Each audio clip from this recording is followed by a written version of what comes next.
is exists in the developer's current entitlements with the city of Boynton Beach. And everything below that is what we have been discussing with the developer for purposes of this TIF request. So the TIF request is for 95% of the tax increment revenue generated by the project, which is essentially the CRA share of it, up to a maximum of $35.2 million. That payout would be divided into two phases. The first phase, as Tim said, would be phase 1. The second phase would be phase 2. And just as a brief recap of how TIF funding works is after a certain year, I won't go through the whole thing, but basically a portion of the tax revenue is deposited into a CRA account, and that's how CRAs are funded. CRAs have the option to return the portion of the tax that they receive to the developer as an incentive for development. And so that's the request here. Right now, although the developer is under a development agreement with the city, they are offering to accelerate their construction for phase 1 and set a commencement date for phase 2 as consideration for this TIF. And that would be to start construction for the first phase in 2026 and start construction of the second phase in 2032. And if those start dates are not met, then the TIF would not be granted. There's also completion of construction requirements for 6 years after commencement of construction. Again, if not met, the TIF would not be due. There are some other items in there as well, including groundbreaking ceremonies, good faith efforts to hire local jobs for temporary and permanent jobs associated with the project. The developer would be required to provide annual reports that explain their status of compliance with the agreement and on an ongoing basis. The Town Square project was not approved by this commission. This commission came into Town Square, and we've been working together to try to solve Town Square. The city tool that you have in an appropriate way to spur the development, to get not only the hundreds of millions of dollars of direct benefits, but when you talk to the economists and they talk about the knock-on benefits of having these projects and the spending and the jobs, the numbers get into the billions for what this spending $500 million of real money in Boynton Beach is going to do. So anyway, I just wanted to kind of, does any of that, hopefully that all tracks, and especially, Madam Chair, because you're new here, I know you've been following it, but we want to give you the benefit of sort of backing up and going through the history of it one more time and why we're here. So. Once they are paid off, essentially, or given the rebate in the amounts that are proposed for phase 1 and phase 2, you don't continue to pay or rebate. It works out to 10 years for 1 and 8 years for 2, and then for the rest of time, then you have the buildings the full benefit on the payroll, on the tax roll forever. And the people that are generating more disposable income. You know, 3 minutes up. I don't know. Did we overextend ourselves? Okay. Actually, when you're presenting it and there's a lot of information, I think you probably want to hear more because we're trying to help you understand. So, in any event. Okay, yes. Okay. So, essentially, now I've lost my train of thought, but the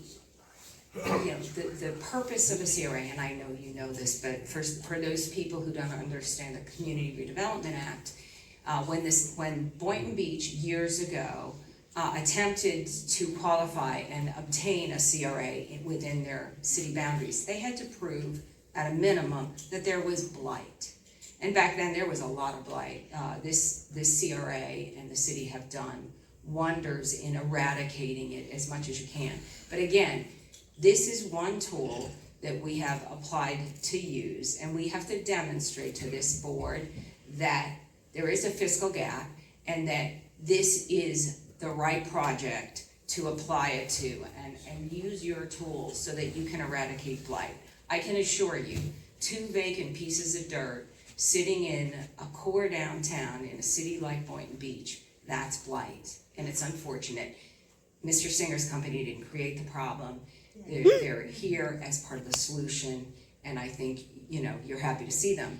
So in any event, if we can continue to scroll down, I'd just like to show some of the numbers, but those are the. And the business plan was to build the residential components, which haven't been able to be purchased. And when we came in, we worked with everybody, we figured out the buildings, we swapped land, we figured out how to get this thing right. And what we said at the time, and we still maintain, is that we're not, while we're a major company, we're not magicians, and we can't do things, we can't operate outside of market forces. You've heard this from a lot of people, Bonnie will tell you, different developers. Over the last couple of years, the conditions to develop have deteriorated. Interest rates have doubled and tripled, construction costs have gone up remarkably, insurance rates. Now we're looking at tariffs. As things aren't getting better, by the way. Things are getting more difficult. We're looking at tariffs. We're looking at more uncertainty in financial markets. Notwithstanding all that, we're plowing through, and what we identified was that we still want to go ahead and take the risk of building this project, because this is what Boynton designed. The idea that like somehow the people weren't involved in designing Town Square, we didn't design it. The master plan, it's the zoning. And in fact, during the process, we some of the retail rules were changed. We made sure that everything that we could adjust within the zoning was adjusted for. So, given where conditions are, we all have a choice. We hired an economist. We said, what would be the fiscal gap to build, $500 million of buildings in today's environment? Is there a fiscal gap?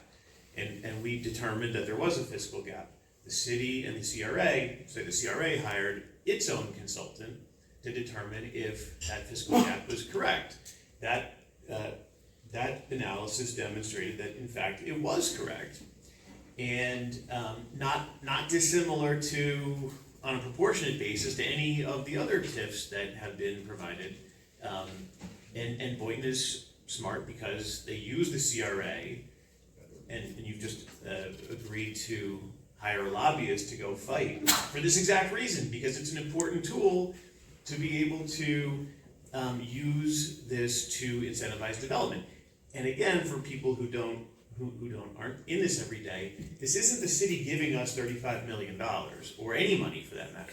This is us building a building, delivering it, creating the value, creating the jobs, creating the economic impact, paying our tax bill, and then getting a rebate of money that you wouldn't otherwise have because the building wouldn't be there for a certain amount of time, so that the economics work and we can build it and finance it in the conditions that we're in today. So hopefully all of that tracks, and I don't want to go on forever with it, but I do think it's important that when we hear, this is a giveaway or whatever, it's the opposite. It's us taking on a massive amount of risk to get the projects built. Why is there a gap in the time? Well, you can't build two at the same time. You have to build the first one first. We have to stabilize it. It has to be successful, and then we have to build the second one. They can't be both built at the same time. You wouldn't even want that. And it's also important to say that housing, this is following the rules, but having market rate housing, and by the way, we're making a $4.5 million contribution to workforce housing, not two. We're building the city $20 million. There's a whole litany of things that the city is getting from this. But the value is there. The CRA's consultant has confirmed it. And what happened last month was excellent. We came in, we had a conversation about it. Really, as Bonnie said, the point of contention was, how do we deal with the second phase? Because the CRA doesn't want to commit to its fiscal gap today for something that may not happen for some time. Ironically, in the middle of this month, the state is trying to take away the CRA, which brings up the point about why it's important to approve that second phase today, as long as there's, as Catherine said, guardrails for the city. So what we've agreed to is to have a process that the CRA controls to come back And it doesn't have to, it's by 2032, we can start the process whenever we want. But if it's beyond 32, then we can't start the process. But it's a process that goes to reconfirming what the fiscal gap is for phase 2, but only after we successfully deliver the first project. Okay? If we don't successfully build and deliver the first project, the whole thing is canceled. So this puts enormous pressure, as there should be, on us. My name is Flynn Holland, and this is a very big vote, that dropping out the CRA and all the funds that it does for all of our communities would be devastating. My suggestion is, when we find out who the representatives are that we can get a hold of, if we could be on social media, pass it on to the public so the public can then do a letter writing campaign, because the more of us involved in it, the better off we'll be, especially in legislation like this. So, thank you. Thank you all for your service. Thank the officers back there for your service. My name is Cindy. I live in Boynton Beach Leisure, and I've lived here 32 years. And in the 32 years I've lived here, I have seen tremendous growth. I think we are at the top of the growth right now. We don't need these 8-story apartment buildings. We need to fix the problems in the city first. We need more police officers. We need our streets fixed. We need our sidewalks fixed. No more buildings for right now. Let's fix what's broken, please. Let's do, like she said, we want to keep it a small town. We don't want it to turn into a cement building, 8-story buildings all over the place. That's not what the people of Boynton who have lived here all their lives want. And you all get paid by us, and you all work for us, and you're supposed to do what we want. What is the deal? What's the deal with this town square thing? What the heck, $35 million in tax incentive? Are you serious? Do you know what the city could do for that money? We need to buy housing in the bad neighborhoods where the crimes are. We buy houses and we set up a police, just for the police, the house for the police to be in the bad crime areas. To fight Rental financing for time equities. I was actually at the meeting when Mr. Singer came to town and told us all that they have a $6 billion wallet behind them and they weren't even going to need tax incrementing financing. And now here they are seeking $35 million, the payments for which would run until 2078, which is 34 years beyond when the CRA will sunset. So you might want to consider whether those payments for 34 years are something that the city budget can absorb. In terms of the town square development on both sides, I would really like you to look back on the history of what we decided on at the beginning, which we thought was a lot. 482 was going to be senior housing, workforce housing, and it was going to be open to the center. And that this private-public partnership was going to end up being a tax development that would help all of us. Now we're looking at that much more buildings. They're going to be concrete. We're going to have the garages facing our little downtown area. And I just kind of feel like, as they say, they came in with the fact that they were going to get it done. We said we'd have it done in a year and a half. And now we're looking at 2026. They're wanting millions of dollars in TIF funds. And then the north side, which is going to be empty until 2036, is what I read. I may be wrong. And I just feel like, we're giving away the baby with the bathwater.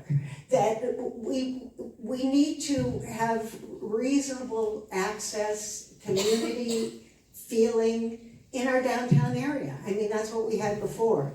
And like they say, it's going to be concrete. It's going to really affect sea breezes and the whole town. And so I really like you to look at the history of where we were and where we've gotten to now.